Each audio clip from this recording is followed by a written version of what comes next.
Broncos country. Welcome into another episode of Denver Bronco Roundup on another great Tuesday night.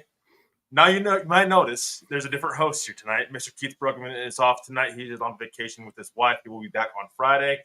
Keith, I hope you're doing great out there if you're watching. Hope you're having a great time on your vacation. But I am here joined by two great co-hosts of mine, one from the KK Sports Show and one that's regular here. So, Dutchie, how's it going, man? What's up, everybody? Yeah, it's a good day again, except for we have some sad news as well, but we will go over that later. But all in all, it's a wonderful day. We have lovely weather, rain, sun, wind, tornadoes, anything you can pretty much throw in the air except for snow. But other than that, it is a wonderful day. Absolutely, Dutchie. Appreciate you as always. Hope you're staying safe out there with all those tornadoes out there. That's definitely something that I'm pretty aware with.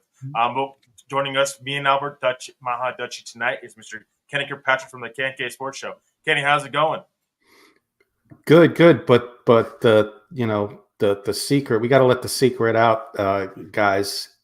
I'm actually Keith, but I shaved the beard. So playing it that it's Kenny tonight. So I am Keith, but all joking aside, great to be here. Of course, Dutchie, you and everybody out there in the Midwest, stay safe.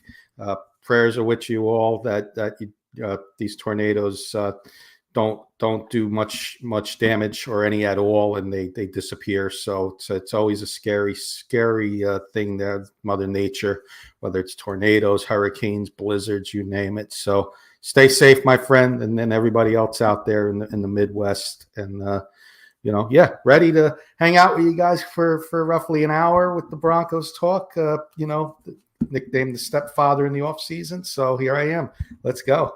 Yeah, I appreciate it, Kenny. And we are already, the posse is blowing up right now. We have Mr. Michael Ronquillo joining us this evening. Good evening, Keith, Albert, and Trevor with blue and orange hearts. Appreciate you, Michael. Thank you for everything that you've been doing for us. Even Kenny says as well. Hey, Mike. Yeah, Mr. Roy Osborne joining us tonight. Good evening, Trevor, Dutchie, Kenny, and the posse. Welcome in, Roy. Appreciate you having you here. One for Roy as well. My best salute. Absolutely. And then we have Mr. Ernie Mays, who is always one of the first guys in here, and first fans in here, should say. Hello, Trevor, Maha Dutchie, and Giants fan. Go Broncos country only. and one for Ernie, too. I'm trying, Ernie. It's not as good as a real Broncos salute, but I do. You could tell I'm a Giants fan by my salutes, but a salute to you, too, Mr. Mays. Thanks for hanging out with us. We got Scott Siegel in here as well. Really amazed how Broncos camp kept the Drew secret for so long, and explains why they drafted Jonah. We'll get into that a little bit tonight as well. I appreciate you, Scott Sigley, for joining us tonight. We'll get into some Drew Sanders news, of course. So we'll just start it off right here. Drew Sanders, of course, we heard, I believe it was yesterday, that he has suffered a torn Achilles right before the April draft, actually. And the Broncos kind of kept this under the rug for a little bit. Maybe that's the reason why they drafted Jonah Ellis. Maybe that's not. I guess we'll find out. So we'll just get first reaction, of course. I mean, again, on Friday, we did not hear about this. We just heard about this here recently. So I'll just get first thoughts on this. Maha Dutchie, what do you think? Drew Sanders suffers a torn Achilles. Does not probably look good for the 2023 draft class, Denver Bronco draft class at all. Your thoughts, my friend? Yeah, I'm really surprised that he kept it secret. We talked about the Scoops and we talked about it last Sunday. We didn't know any of this news yet. And then all of a sudden we hear that Drew Sanders is hurt badly, torn Achilles, maybe out for the season. Hopefully he will come back during the season, but yeah, you never know with an injury like that. And so, what are we going to do? I was really thinking that now that we have that edge rusher drafted, Ellis, and Drew Sanders would go back to inside linebacker because he will be missed there. And we don't have the outlaw anymore either. So we are missing a spot over there. So right now, I think, a little bit weak. So we have to come up with a plan to fill that roster spot.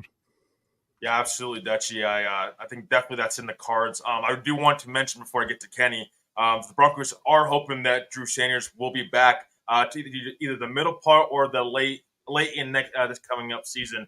That the Broncos do hope that that's the case. They got a chance to catch it pretty early on in the offseason program.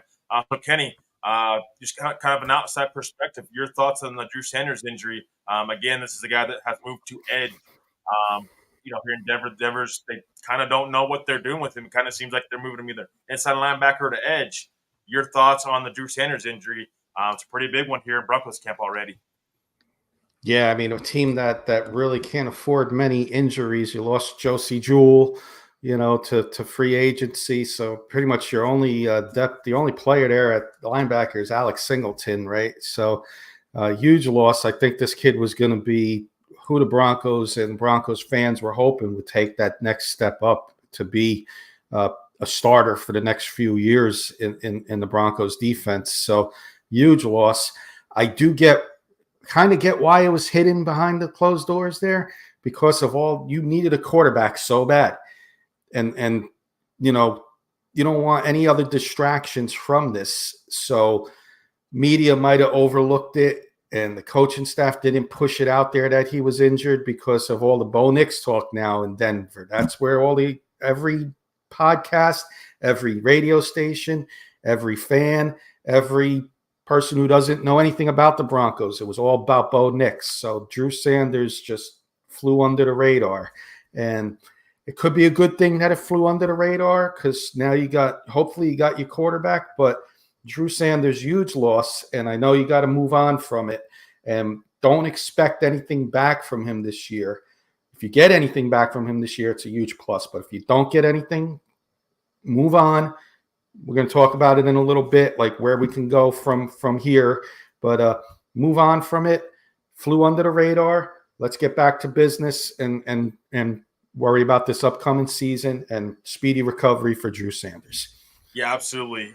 We got Mr. Phil McLaughlin coming in here with 200 stars. Would love to get the posse's thoughts on this. It says, good evening, Trevor, Dutchie, and Kenny. So with Sanders out, do we look at free agents? Again, Phil, thank you for always being here in the chat, being live in the chat, and also for the amazing stars. The support you continue to bring to Denver Bronco Roundup. It's so greatly appreciated. Just want to continue give my tip the cap to you, Phil, for coming in and joining us, and just the continued support. Appreciate it, my friend. Dutchie, I'll let you take this one. What do we look at here at free agency? Is that a possible option, or does Denver have internal candidates? Remember, they have Jonas Griffith, and they have Alex Singleton, and they also got Cody Barton in free agency. So do you think Denver needs to look internal with what they have in-house, or do you think they need to look for the free agency right? They need to look at all options available, and if there is a free agent available that is at the same level as Drew Sanders or better, then why not go to free agency? I just looked it up. Zach Cunningham, I've not heard much about him, from the Philadelphia Eagles. He is still available. What do you think of that option for linebacker instead of Drew Sanders? Yeah, I quick thoughts on Cunningham. I don't think that he's too much of an upgrade. I think he's a depth guy. To me, he's more of a Cody Barton caliber player. He would be fighting for a starting job, in my opinion. I think Denver's got to look in-house with Jonas Griffith and with Cody Barton, see what they have with those two at first. I would not be surprised if they go outside, and look and see if there's a possible free agent to pick up. I have a name, Shaquille Leonard, that is a guy that was rumored that Denver was interested in him last season. He's a guy that just still on the open market, maybe a guy that Denver could possibly look into. But Kenny, I want to get your thoughts on this as well. Do you think Denver needs to look outside on the free agency market right now to see if they can bring anybody at edge or inside linebacker? Because again, like I mentioned, Denver's been back and forth with Drew Sanders. At edge, they have a pretty hefty edge room right now, and then drafting Jonas Griffith on top of that, I'm not sure you need to add more depth there unless you move on from somebody. But if we're talking about Drew Sanders, the inside linebacker, then maybe you have a case to go outside in the free agency market and go grab somebody. Kenny, your thoughts? I don't know if I can count on Jonas Griffith or Barton from an outside perspective. That doesn't scare me on other sides of the defense. But there's not much out there free agent neither. Shaq Leonard's out there for a reason. Cunningham's out there for a reason. These guys may have taken a step back last year. We haven't seen much tape on them, being being Bronco fans and Giant fans, we haven't seen much tape on them. We just see, 1 or 2 games, and we don't really catch them. But I'm going to give you a name, and only if this is going to be a test, preseason test, if he wants to come out of retirement, because he's still young. That's Blake Martinez, 30 years old. If he wants to come out of retirement, this guy's a tackling machine. I know Kurt's in the comments. Kurt loved him. I absolutely loved him the year he was with the Giants. He ended up getting hurt and then retired. If this guy's getting the football itch to come back, I give him a chance on a cheap contract, a cheap veteran contract, and give him a shot in preseason. And if he shows those signs of the old Blake Martinez, then you got lightning in a bottle. It's a low risk, high reward type of move. If not, I stick with what I got right now in hopes that Drew Sanders can come back a little bit this year and compete as well. But those first 2 names don't excite me for a full season. The in-house candidates don't excite me for a full season. Yeah, absolutely. And I think it's something we got to consider. I'd be really curious to wonder where Denver thought that they were going to play Drew Sanders this year. Were they always going to play him at edge, or were they always going to play him inside linebacker? That's something that needs to be, I think, asked to Sean Payton or George Payton to see what their plan was for sure with Drew Sanders. So we got a couple comments here. We got Michelle Knoppers, Mrs. Dutchy out there. Mrs. Knoppers out there. Evening, gents. Dutch, Trevor, the one and only Posse. Welcome, Kenny. Thank you. I'm giving a lot of salutes. Yep. Speaking of Kurt Valente, we've got Mr. Valente joining us. What's up, boys? Kenny finally wearing the right colors. I'll give him a salute. I usually don't, but I usually give him a different kind of salute. But I'll give him the Mile High salute this time. Are you wearing Bronco colors or Nick colors still? That's more Nick style, but we'll call it Broncos tonight. Yeah. We've got Mr. Patrick Woolsey. Aloha, boys. Again, Patrick, thank you for everything that you do. Continue to support their show, to support our show. We really appreciate it here. I got Mrs. Pearl Heater coming in here. Hi there, Pearl. I really appreciate you coming in here and joining us tonight. I appreciate you as always. Then Mr. Keith Brugman. Keith, we're missing you tonight. I hope all is well. Hoping you're having a fantastic time on your vacation. He says, great evening, boys. Thanks for holding down the fort. Jonas Griffith has to step up, in my opinion.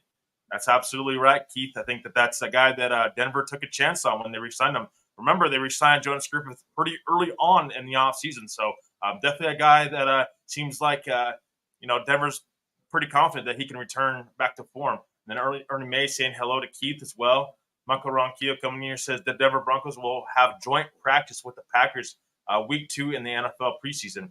I absolutely did hear about that. The Broncos are doing some construction stuff at the facility, so I think that's part of it as well. We'll get in a little bit of that. And then we got Keith says, Phil rocking the big boy stars. Absolutely. Continue support, Phil. We really appreciate you. And then we have Mr. Kurt Valente coming in here. Says, usually someone gets cut or traded at the end of camp before final roster.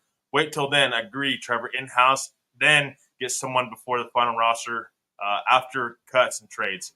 I think that's absolutely something to watch, Kurt. I don't think Denver's exactly running to the free agency market to try to go get anybody right now. So definitely something worth keeping an eye on. And then Miss Pearl. Wonder where Keith is at. It's a little different show with Keith not around. But appreciate you. He's right here. He shaved his beard. Yeah, or right here because I have kind of a similar mic to Keith. But okay, guys, I want to get you guys' thoughts on these questions. So we're all part of the draft show, right? So did Denver draft edge rusher Jonah Ellis because of the Drew Sanders injury? Again, we have hypothetical here. We don't know exactly what the Broncos' plans were for Drew Sanders. But do you think that that's part of the reason they drafted a guy like Jonah Ellis?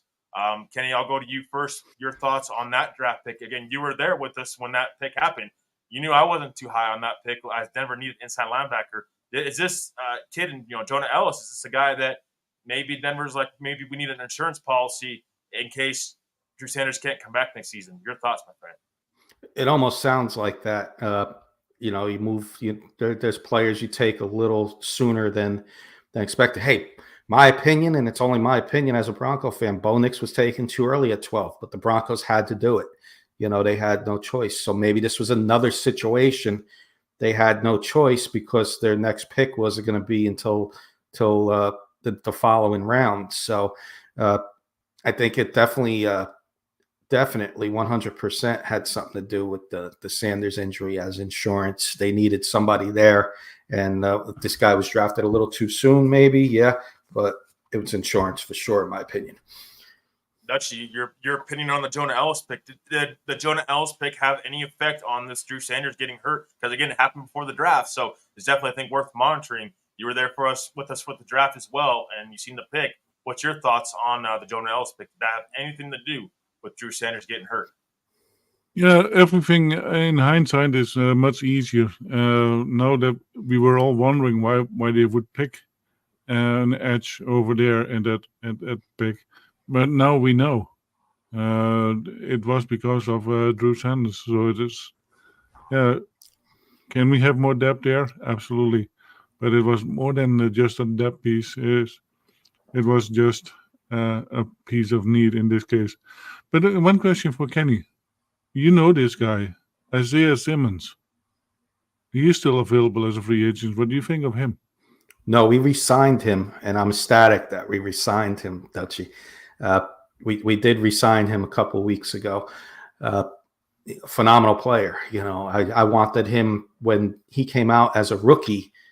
I was saying how I wanted him at 4. You know, that was the year we took at 6 rather. That was the year we took Daniel Jones. I wanted Isaiah Simmons. So to get him, you know, a couple years later, I was happy. So I think he's going to fit well. But yeah, he fortunately for the Giants, unfortunately for the Broncos, signed with us in New York, Dutchie, a couple weeks ago. Oh, well, I have a list from PFF, so they must not have updated it then. All good. I want to get to Mr. Valente's comments here.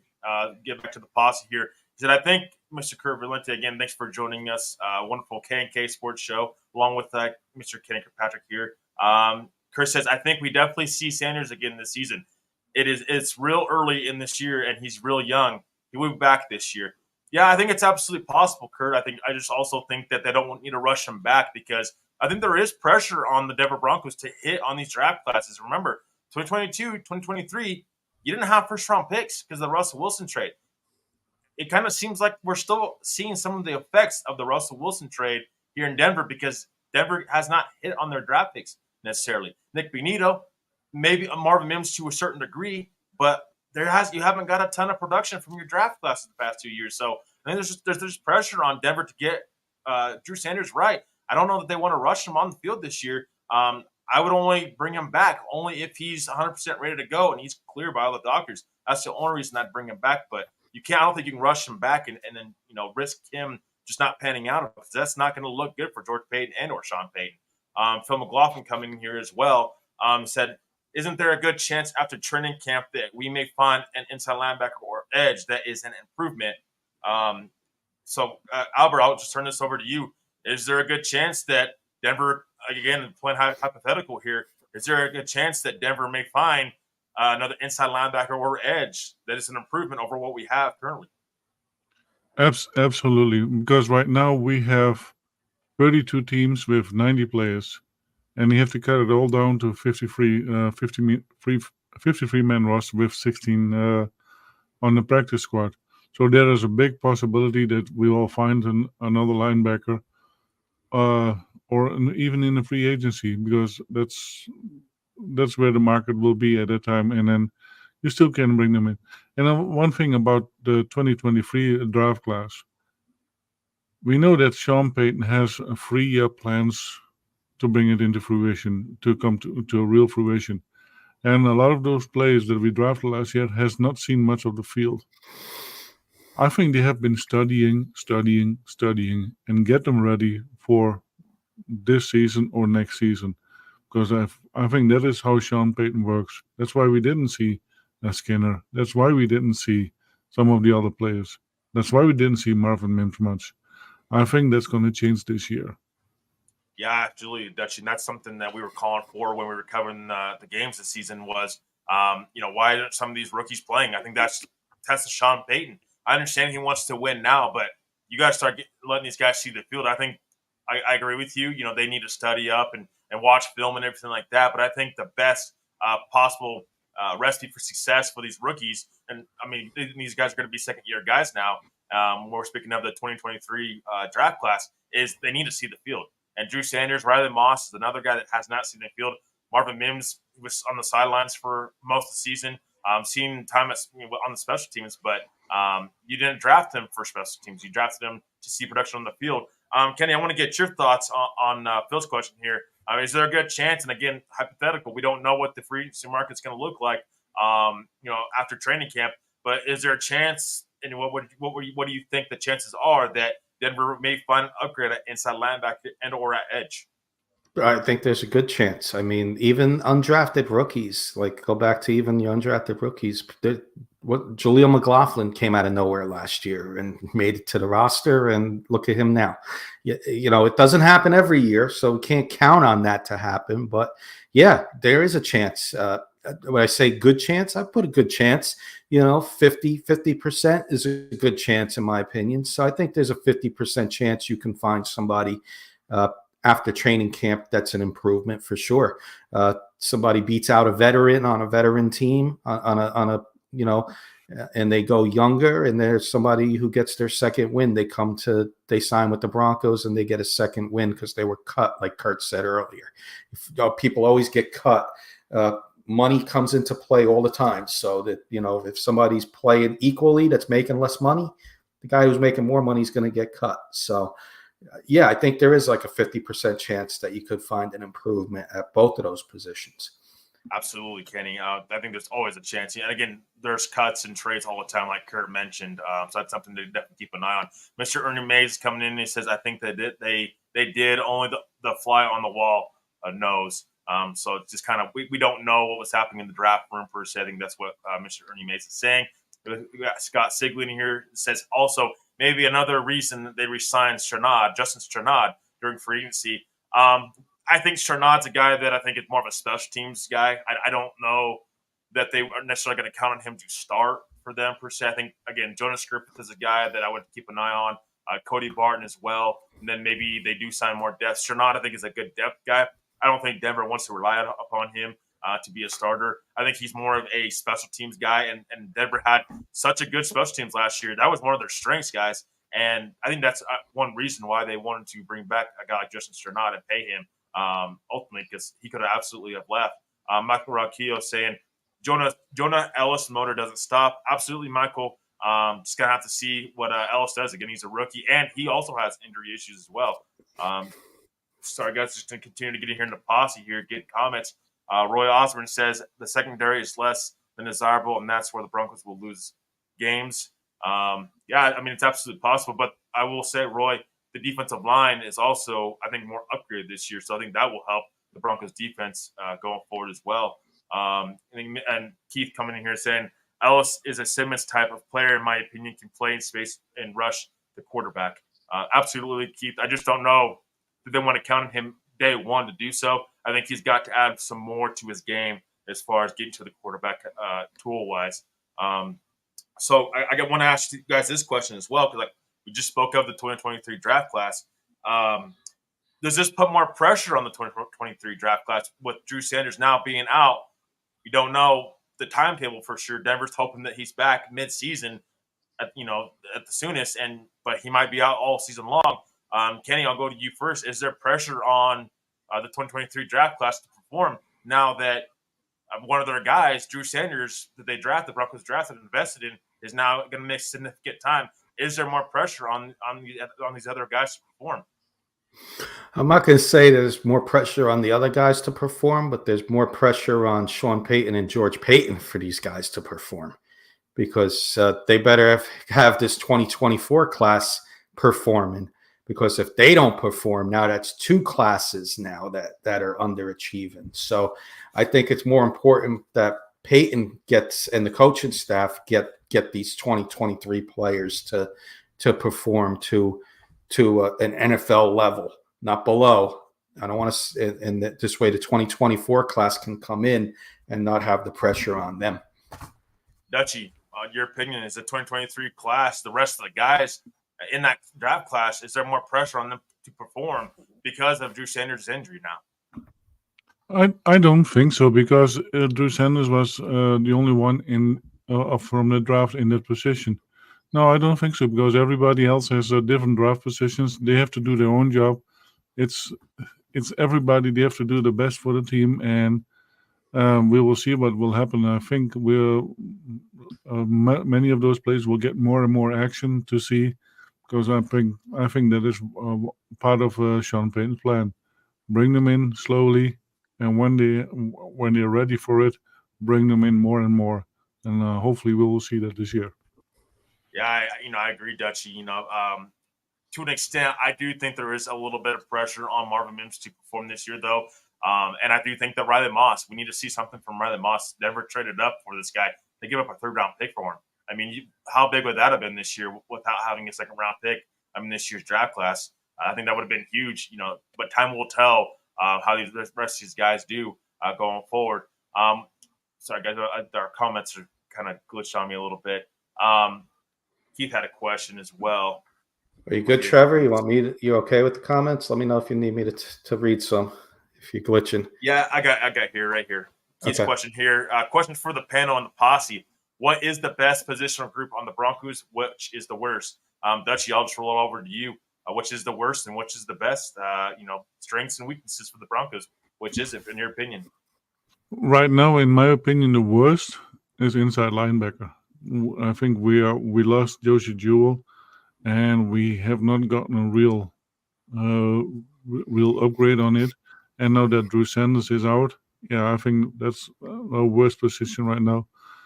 Our strongest position, I think, would be our offensive line. And I think they did really well last year, and I think even with Forsythe, who already has a really good connection with Bo Nix, because I believe that Bo Nix is going to be the starter. I think that's O-line will be very, very good. Maybe even better than what we saw last year. They have worked together more. They already have practiced with Forsythe for a while, so they know what they have on him, and it only can get better. I think our O-line is the strongest position. Okay, outside perspective, I mean, looking at this Denver Broncos roster, which is their best position, what's their strength, and what's their weakness, maybe their worst position, as far as overall wise on this team. What's your thoughts from an outside perspective? Yeah, I'll be a little different. Best, I'm going to go running back, guys. And I say running back because do you have that 2,000-yard rusher? No. But you got four guys that are different type of runners. You got the workhorse in Javonte Williams, the starter, right? You got Samaje Perine, the more of the receiving back and blocking. You got Jaleel McLaughlin, the little tiny speedster. And then you brought in Audric Estime, the Derrick Henry type, I'm calling him. He's going to be a poor man's Derrick Henry and maybe turn into a Derrick Henry, hopefully for you guys when into a couple of years of, he turns into Derrick Henry. So that's going to be my strongest because of the versatility at running back. You need a yard, you know who you can go to. You need a third down back, you know who you can go to. So that's my best. Let me explain why I'm going this way in the worst before the posse attacks me on this. Quarterback right now is the worst. And I say right now because that can change. And I truly truly hope it changes. And I hope I'm wrong. But Jarrett Stidham failed miserably last year. Right now, he's listed, of course, it's a weird situation. He's listed as the starting quarterback right now. Failed miserably last year. Zach Wilson failed miserably with the New York Jets. So there's two quarterbacks that failed miserably on this roster. And Bo Nix, who was the sixth quarterback taken in the first round, break a record in the first round at pick 12, with two guys who have failed miserably. You got to show me more, and it could change. It could change really quick, but right now that's my worst group from an outside perspective right now. So, guys, I got to get into the comments here. Clayton, I'm getting Posse's been such. You guys have been absolutely amazing, and hitting that like button, like Clayton says. Clayton says, "Hey, guys, smash that like button and share. Thanks, Clayton, for coming in. We really appreciate it. And then coming in with stars as well, Clayton. Thank you for the stars. You're such a again amazing just part of our posse, and we just really truly love and appreciate you. We can't say that enough.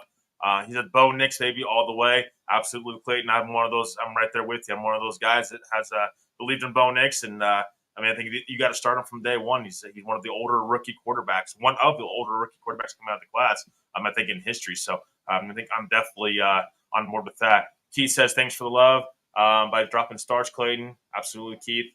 Really appreciate it. Pearl says it happens a bunch with the Broncos. I'm not sure what she was replying to, but thank you, Pearl, for the comment as well.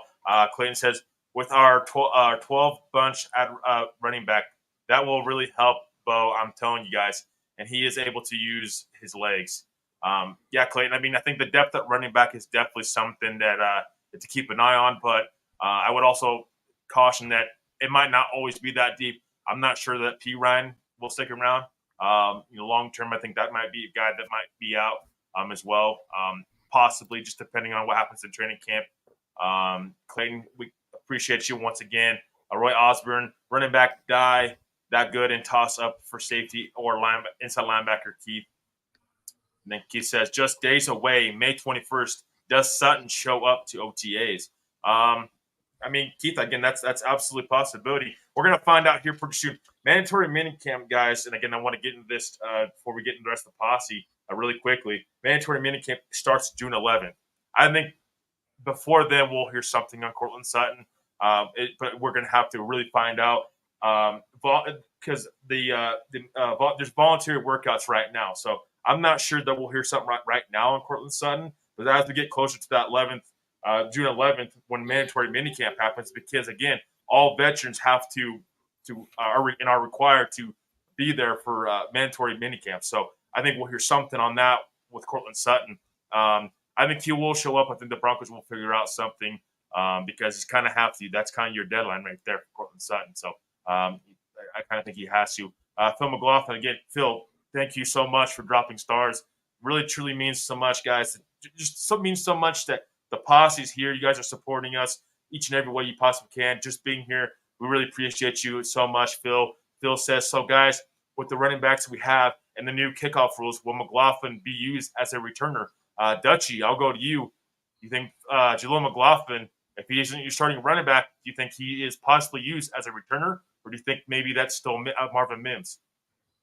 Yeah, with the new kickoff rules, you can have two returners in the backfield. I will not be surprised if we see a McLaughlin and a Marvin Mims back in the backfield as returners. And with those opportunities, we have seen that McLaughlin can do it. He is fast, he is quick, and I think we could have maybe the two best returners of the season, because I believe that they both can be really, really good at it. Absolutely, Dutchie. And Kenny, I want to get your thoughts on Cortland Sutton because Pearl comes in with a great question.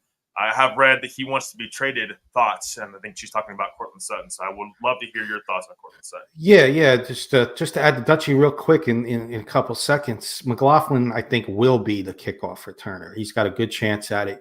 With this to segue right into Ms. Pearl's question, because Sutton wants to be traded. Sutton may be traded. Sutton may hold out. You're going to need Mims to play more of a role at wide receiver. And you don't want him risking injury as a kickoff returner or punt returner. So I think you will see McLaughlin or somebody else back there more often this year for kick and punt returns, because I do think something is going to happen with Cortland Sutton, whether he's traded or if he continues to hold out. I don't know, and you're going to have to really push Mims to take that next step up this year. And there's no reason why he can't. He was a second-round pick last year. He was picked very high by the Broncos, and he was very good in college for Oklahoma. So there's no reason why he can't take that step up at wide receiver this year for the Broncos. Yeah, and just quickly, my thoughts on Sutton. I don't know if they move on from him, honestly, guys. I think that there might come to a settlement on his guarantees. Because, again, the biggest problem with Cortland Sutton is, and in my opinion, I think it's his guarantees. He wants more guaranteed money. I think he owes like $2 or $3 million guaranteed right now on his deal, which, again, I don't blame him. I would want more guaranteed money too. So I think the Broncos will probably come to a little bit of an agreement to a settlement, because let's keep in mind, guys, if you trade Courtland Sutton, you're trading your number one wide receiver last year. And who knows, he may not fit with Bo Nix. But here's the thing. We have to consider, what is Denver going to get back for a guy like Courtland Sutton? A 5th-round pick at most, maybe? Is that worth trading Courtland Sutton right now when you're bringing in a rookie quarterback like Bo Nix? I would probably try to hang on to Courtland Sutton and see what the connection is with Bo Nix. If it's not there, then maybe you can move on. But I don't know that I would want to move on right now to a guy like Courtland Sutton when your wide receiver room, there's a lot of guys on, honestly, like with Josh Reynolds and some of these other guys, and Tim Patrick on one-year deals. You don't know what you're going to get from these guys. Marvin Mims, you don't know. You got to give him a chance. I agree. But I think giving size out there on the field, I think that's going to matter. And I don't think that you want to just take away options from Bo Nix unless a guy like Troy Franklin stands out. I think that maybe that's the only way that they may move on from Sutton, in my opinion. Go ahead, Kenny. No, I was just going to ask you a question real quick when you're done. Just a quick rapid fire, K&K style, 30 seconds or less. Do you feel like my first part is, do you feel you're in a rebuild? Would be my first yes or no question to you. Yes. Then in my opinion, move on from Sutton where you can get something from him. Franklin, Mims, maybe Patrick, like a comeback player, Reynolds on a one-year deal. There's 4 young guys right there. 2 young guys that could be the next 10 years of your Broncos, Troy Franklin and Marvin Mims, if you're rebuilding. Why block one of those guys by keeping Sutton would be my rapid, quick hitter question, K for you. I'll ask you first, Dutch, and then I'll let you answer real quickly. I don't think you're going to get much back, and I don't know that it's going to be worth trading him right now. I would rather give Bo Nix as many targets as possible, because I don't know that Marvin Mims and Trey Franklin are ready right now to be the guy. That's just my quick analysis. I can go on for days and talk about this, but I'm going to let Dutchie answer that as well.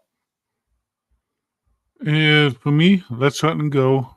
Tim Patrick, he has a big chip on his shoulder, probably in one of those redwood trees on his shoulder, because he wants to prove that he is worth the money, that they have invested in him, and he wants to prove himself.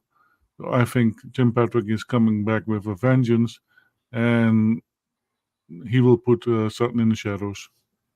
Absolutely. All right, guys, I think I got to get to our sponsor here. We're right in the middle of the show. The show is going really quickly. The POSSE, you guys are amazing. You guys are firing off questions and supporting us, and we really, truly appreciate it. So we got Morgan Trickett's time. Again, I want to tell you guys about Morgan Trickett's. With over 33 years of experience, they are your headquarters for Southwest Pottery and Jewelry, as well as estate gold and wholesale prices. Started in 1990, once a nationwide company. Now they do shows exclusively in northern Colorado and southern Wyoming. All their gold is real gold, 10, 14, or 18 karat gold. All their silver is sterling silver. How do you find Morgan Trickett's? On Facebook by searching Morgan Trickett's today. If you catch Morgan Trickett's at one of their shows, they take all major credit cards on Facebook. They take PayPal, and all orders are shipped free over $50. Check out Morgan Trickett's. That's Morgan Trickett's on Facebook today. Again, thank you, Morgan Trickett's, for continuing to sponsor us, our show. Really appreciate you. Appreciate your company. Go check out Morgan Trickett's today. All right, guys. I'm going to get into some more. The POSSE is continuing to blow our comments up, and we really, really appreciate it. Michael Ronquillo, comes in here, says, Vance Joseph defense concerns me. Michael, I think that we probably all agree upon that. That's a little bit of a concern, but I think it's something to keep an eye on for sure. Clayton Herron now added our running back smash mouth football. I think that's where it starts, Clayton. Absolutely, I agree with you. Got to run the football. Got to run the football efficiently, no matter who your quarterback is. Ernie Mays says 10 more wins this season. Just believe. Ernie Mays, you're absolutely fantastic with your enthusiasm. I definitely hope that Denver's there. Michael Ronquillo saying Blake Watson. I think he's talking about a possible returner. Pearl coming in here says totally agree about quarterback.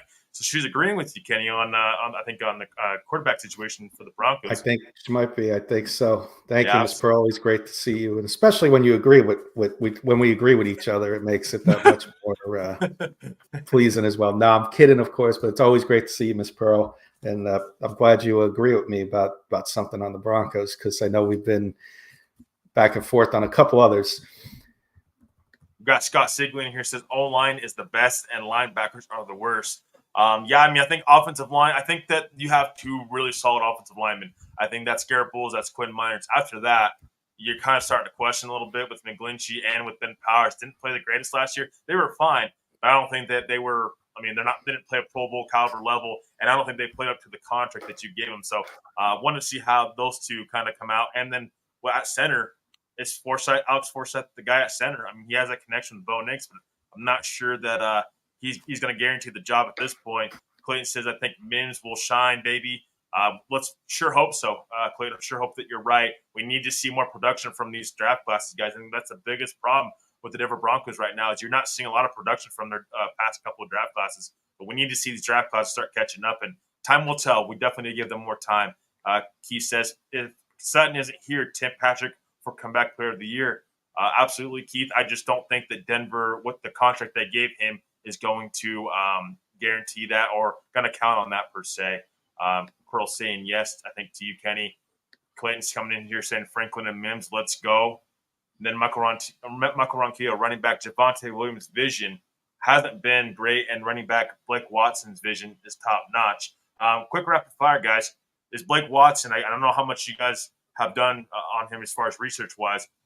Oh, no, I'll just say this. Could Javonte Williams possibly – is there a chance that Javonte Williams is not the Denver Broncos starting running back day one? Dutchie, I'll ask you a little bit of a quick hitter style here. I don't think so. Last year, he came back from a severe injury. Not many players would have been playing already. He came back. He came back in a complete new scheme. And I think part of that was getting tired, trying to be still careful. And I think we will see a different Javonte Williams this year. And he's going to be the number one starter. Kenny, your response is is there a chance that Javonte Williams may not be the starting running back for the Denver Broncos?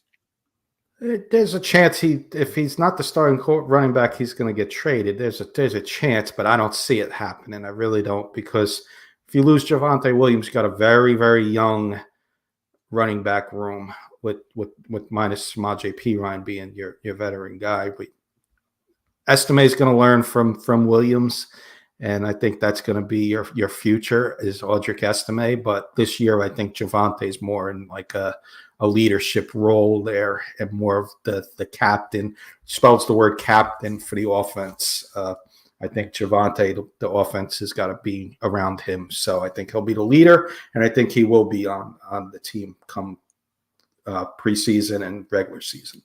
Yeah, I think I agree with you, Kenny. I think Javonte will get pushed for the starting job, but I think he'll be, as long as you get Javonte Williams from 2 years ago, I think there's a chance that he's the starter throughout the season and can stay healthy. I think if you're getting the production of Javonte Williams from last year, I think there's a chance he's surpassed by the time the season ends, just because of the amount of depth Denver added.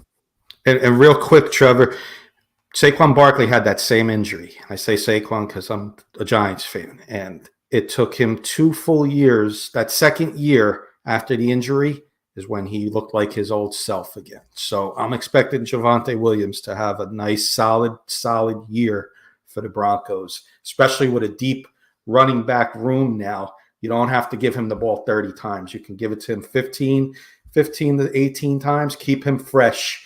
Fresh legs is like I like to say. Keep those legs fresh. Him and Estime, a nice 1-2 punch. And I believe Javonte Williams is actually coming up on extension time now. I think he's going to the final year of his contract, so he's going to need to produce. I think if he wants to, get paid well. Key is coming in here and saying, shouldn't Sutton have good value after last year's performance, coupled with his low guaranteed salary? Dutchie, I'll ask you: is where's Courtland Sutton's value in your opinion? Again, he was Denver's number one wide receiver last year, but not sure that he's a number one wide receiver on any other team. Just your thoughts on the Courtland Sutton value. He became the number one in the wide receiver because Jerry Judy's hands were like peanut butter. He couldn't hold on to the ball, so automatically he went to Cortland Sutton. He got 10 touchdowns, but was it because of his effort or because of the side that Russell Wilson had? Yeah, to me, Cortland Sutton was maybe the bottom of the top of the 20 uh, wide receiver, but he definitely didn't make it in the top 10 for me. So yeah, Sutton had 10 touchdown catches, but was it because of his effort or because of Russell Wilson? Yeah, I think fits everything there, Kenny. I'm curious in your thoughts, outside perspective. I know a couple years ago you were pretty high on Cortland Sutton. I'm curious to know where you think his value is at. I would welcome him with the Giants, but I don't think the Giants are going to go in that route. But I do not want to see. I think he does have good value to answer Keith's question. I think good value meaning maybe you get a couple teams that are either a receiver goes down or a playoff ready team looking for wide receiver at a veteran wide receiver, but get him out of the AFC. Because you already got Russell Wilson with the Steelers. You got Jerry Jeudy with the Browns. I don't want to see Cortland Sutton go to like the Ravens or Buffalo or any of them teams, and then you guys got to face them and see all these former Broncos against them. Send them to the NFC. If Sutton becomes available, you call two teams up and let them bid for him. Green Bay and Detroit. They're going to both be fighting for that division. And I think if they add a receiver like a Cortland Sutton, that could be the difference in them winning the division and maybe going to a Super Bowl. So he does have good value for certain teams, Keith. I agree. And I think those are two that fit perfect, in my opinion. Yeah, I will quickly. Jerry Jeudy, the Broncos got a 5th and 6th round pick back for Jerry Jeudy. Jerry Jeudy's 25 years old.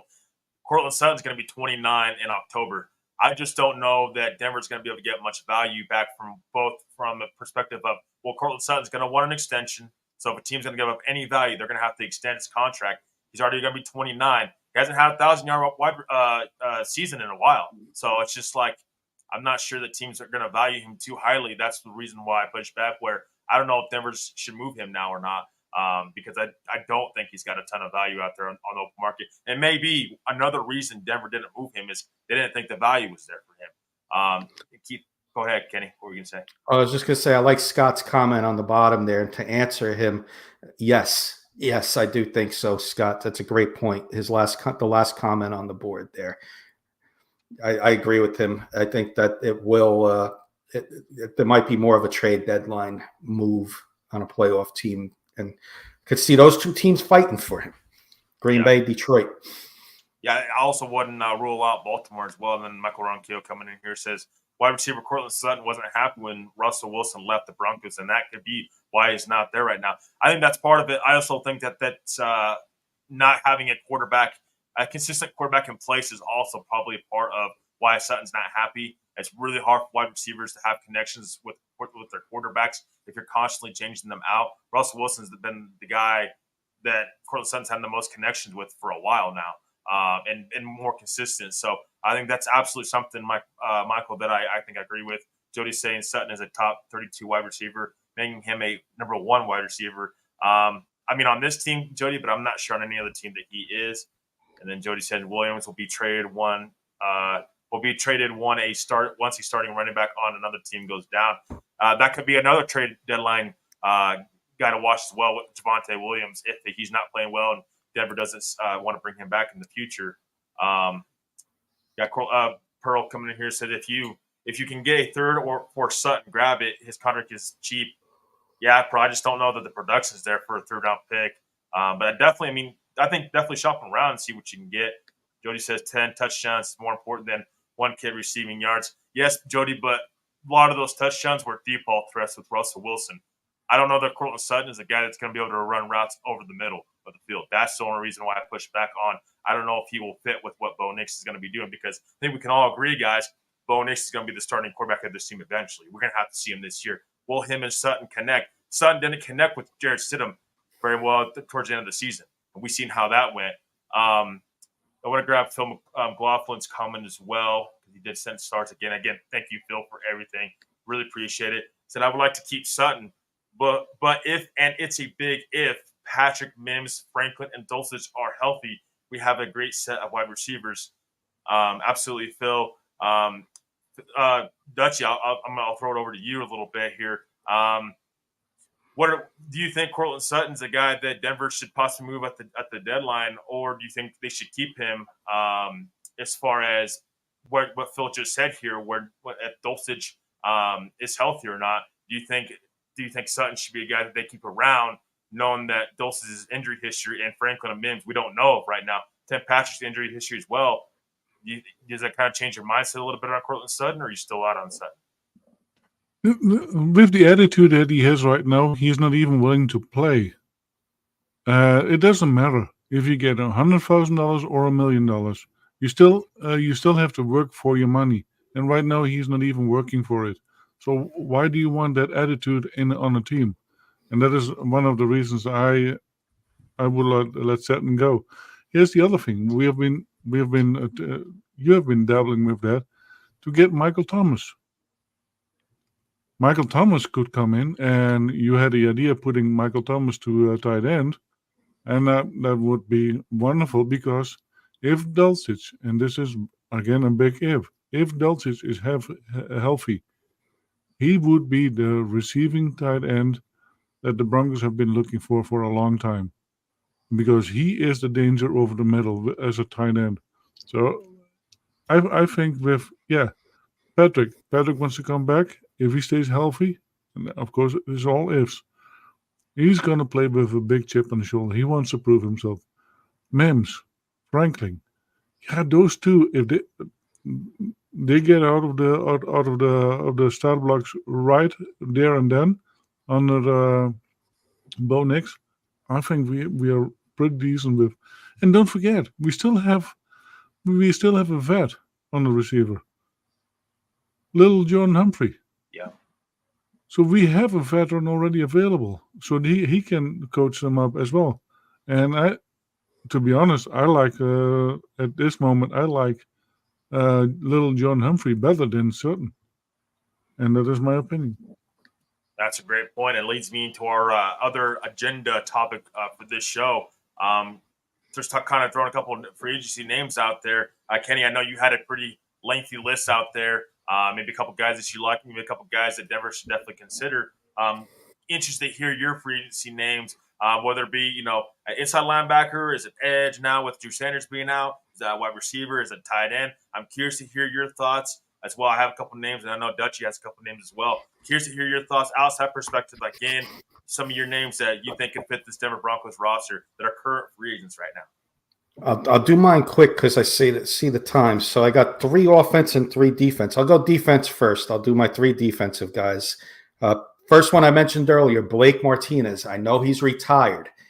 If you can get him out of retirement, it's a low-risk jackpot reward. The guy's a tackling machine. He played on the Giants before he had an injury where he was out for a year. Played with the Packers before that. The guy would be incredible for the Broncos if he wants to come out of retirement. He's only 30 years old. He went out of retirement after his injury, and has gotten into the trading card industry, doing a lot of Pokemon and stuff like that. So a little side note about him. But if you can get him out of retirement, you bring him in preseason. If he can go and he gets a roster spot, you ain't going to look back, because that's how good this guy is. That would be my number 1 guy I would go after. If not, you stay in-house. Second guy I'm bringing in him for backup depth on the defensive tackle, and that's Linval Joseph. 35 years old, yes, but again, I want him as backup depth, a leader in the locker room, leader in that defensive front room with the young guys. Bring in an aging vet, 35 years old. He can be a little leader, mentor towards the young kids.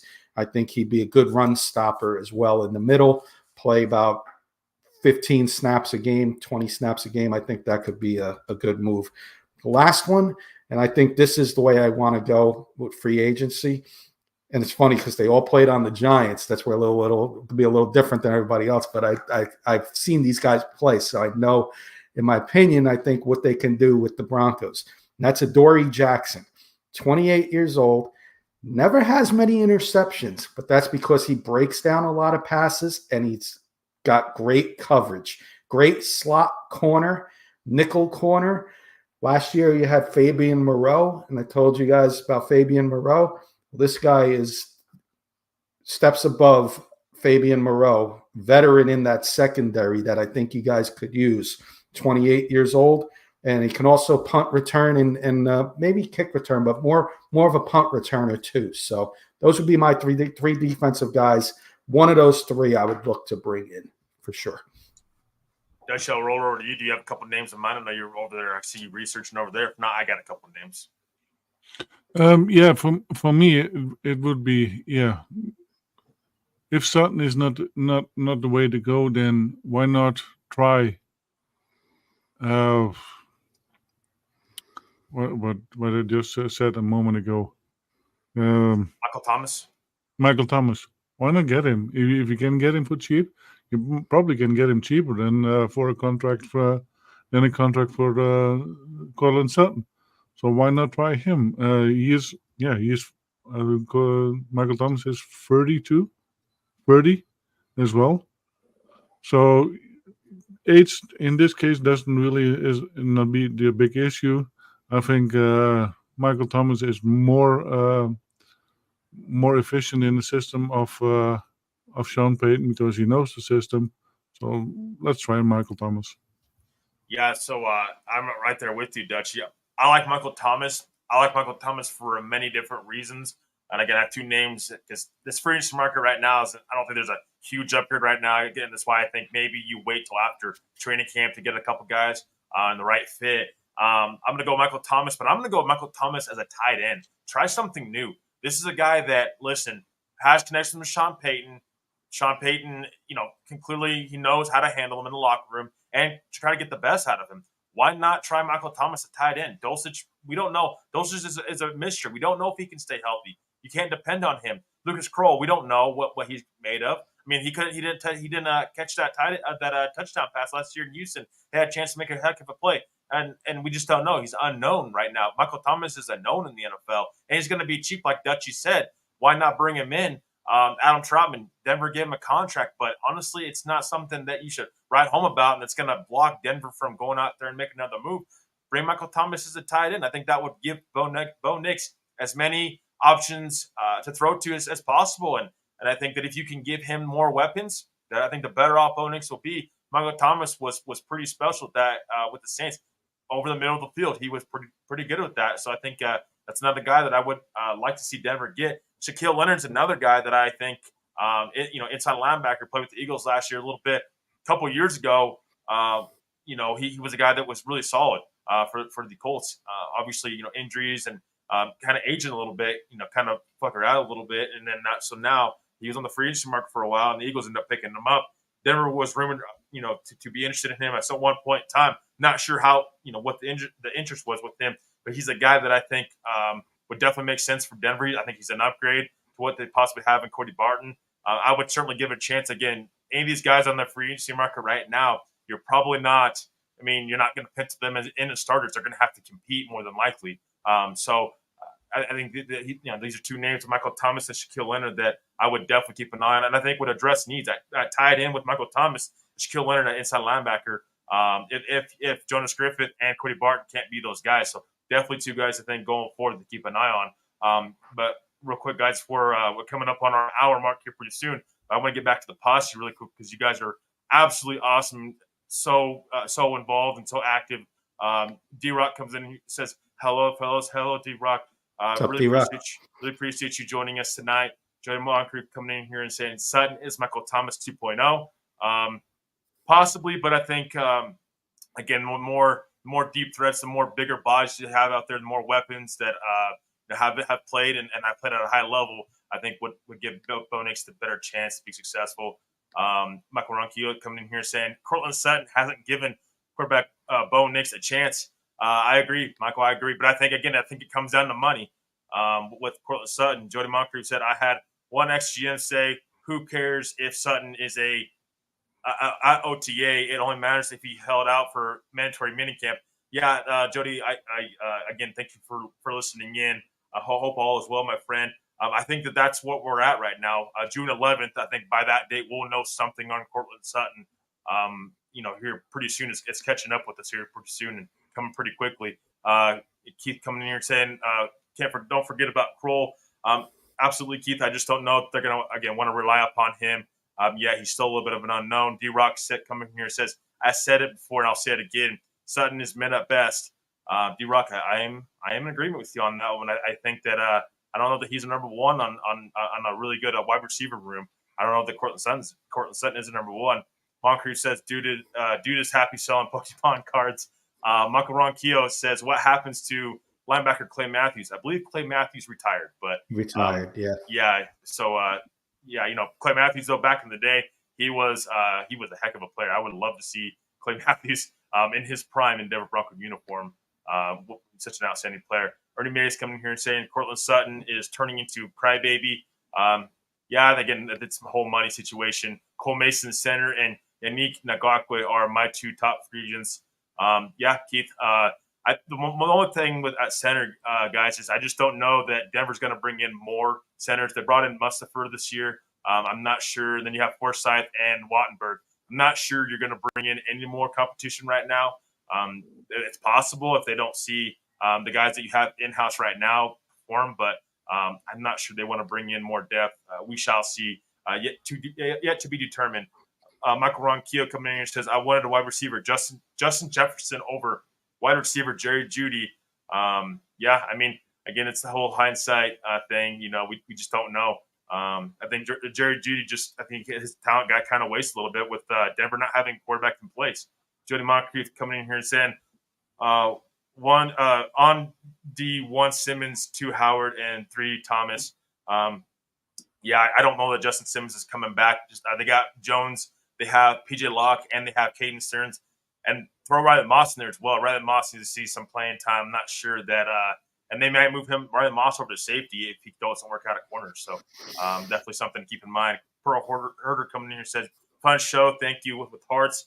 Thank you, Pearl. Really appreciate you, and I know that our posse does as well, and our great my great co-hosts do over here as well. All right, guys. We'll get your guys' final thoughts. Kenny, go ahead. Yeah, real quick. I'll do rapid fire. I'll give you my 3 offensive ones, and I think they're good names that nobody's mentioned. Nick Gates, you mentioned center, but Nick Gates, 28 years old. He was going to be lined up to be our starter, but for the Giants a few years back, but he had a neck injury. We had to move on. Otherwise, we got John Feliciano. But anyway, he could play guard and center. So very valuable piece if you could play 2 positions, multiple positions on the offensive line. He's only 28 years old. He won't cost much. I think that could be a valuable piece.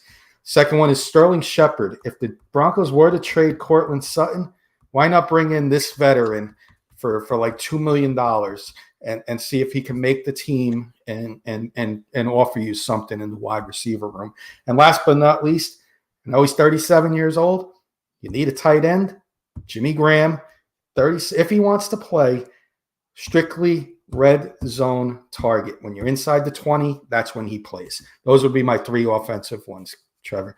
But final thoughts you're doing? I'll give you. You want to go to me on final thoughts? Yeah, I was going to go to you after so you can plug your K&K Sports Show. But if you want to go first, go right ahead. Okay, no, we'll do it your order, whatever. Yeah, I'll go next because I do want to mention something special in my closing thoughts. Yeah, Dutch, I'll go over to you. Final thoughts, sir. Appreciate you joining us tonight, and I know that our posse was popping, so I really appreciate you, and I know our posse does as well. Final thoughts, my friend. Yeah, the posse was very active again. We really, really appreciate the posse, and I want to thank Michael, Roy, Ernie, Scott, Phil, Michelle, Patrick, Pearl, Kurt, Keith, Clayton, Jody, and D-Rock. Yeah, thank you guys for being in the chat and helping us with our show because it makes our lives so much easier. And Trevor, I have a question for you. Is your mom still taking orders? Because that load of French fries seemed really, really well and looked really good. And some bratwurst with it. Oh boy, I'm in. Oh yeah, I can't wait to see what it looks like when she gets home because I'm starving. I can always go, for some fries and just just the restaurant she's going to. It's the best.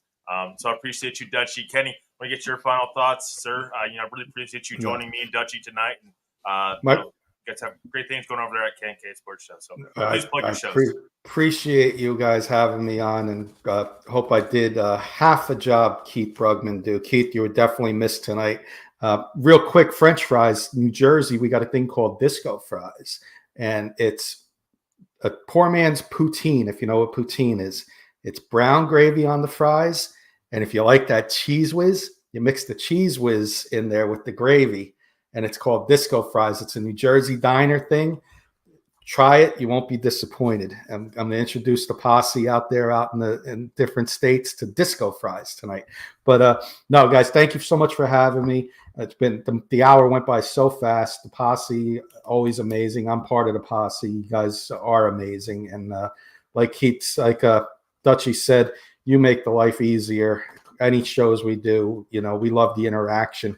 If we don't get to something, who cares? We'll do it next week. It's just we love the interaction more, and it was a lot of it tonight. And then real quick, K&K Sports Show, Wednesday night, tomorrow night. We got a couple shows going on tomorrow. We got the regular K&K Sports Show crew talking all sports. That'll be 8 p.m. Eastern time, 6 p.m. Mountain time. Some NBA, NFL, open agenda, whatever you guys want to throw at us, we'll talk about it. Golf, darts, whatever you want to talk about. If Dutchie wants to talk about French fries, we'll talk about French fries. So, but we're doing this at 9 p.m. Shortly after 9 p.m. Kurt and I, real quick, and I'll try and make this plug quick. We're doing a special show called Briggsy on Sports, and that's what brought us all together. Our good friend Michael Briggs, 45 years old, 4 years ago, suddenly tragically passed away. He started it all. He had a vision for us to do these sports shows, and we're going to do a show in his name tomorrow, his style, from 8 to 8:30. We're going to debate some Broncos, Kurt and I. Kurt's going to be pro. I'm going to be anti, so you guys can come after me tomorrow. And then 10 p.m., Kurt will be doing his Broncos show. I will be filling in for Jen. So 8 p.m., 6 p.m. Mountain Time, 7 p.m. Mountain Time, 8 p.m. Mountain Time. 3 shows tomorrow. Our other shows are going to be on hiatus. We don't know the days and times yet because of the Memorial Day weekend, but we will get back to everybody on that. But Trevor, Dutchie, thank you so much. Keith, glad I could fill in for you, my friend. We definitely missed you tonight, and we'll see you next week, my friend. Yeah, I can't thank my amazing co-hosts enough. You guys honestly help out so much, and Kenny behind the scenes, you've been fantastic in the private chat with the stars. Dutchie, you're just amazing. Just every single show, and you really bring a ton to our show. Nothing but love for my co-hosts, guys. Honestly, you guys are absolutely fantastic. Keith, really hope that you're having fun on your vacation. We miss you. Can't wait to see you back on Friday for another great show. Denver Bronco Roundup will be back on Friday at 7 p.m. Mountain Time, 9 p.m. Eastern Time, and Mr. Keith Bregman will be back as well. So, we'll see you guys then. I'm not going to do Keith's little outro thing, where he give yourself an applause at least, because you did one heck of a job tonight, my friend. You definitely did one hell of a job. Taking over for Keith. Let's not forget Scoop's show. Yeah, and then we got settle the scores as well. I believe they're moving it until Thursday night, but we'll definitely have an announcement if it's moved to Friday or anything. But yeah, Scoop show settle those scores. I believe it's 7 p.m. Mountain Time, 9 p.m. Eastern Time. And again, nothing but love to the posse. Go check out Scoop's show, Settle the Scores, Talking Rockies. He's fantastic. It's a great show. It's such an awesome experience to get a chance to be around Scoops. He's great at what he does. But make sure to go check that out. Check us out back on Friday, guys. Thank you guys to the posse. You guys were absolutely fantastic. The chat was dropping tonight, and you guys dropping chats in here, and the comments were active. And just want to thank everybody. Thank my amazing co-hosts. And guys, we will see you on Friday, 9 p.m. Mountain Time again. 9 p.m. Eastern Time, 7 p.m. Mountain Time. Go check out Scoop's show. Thank you guys for everything. And salute, guys. We'll see you guys later.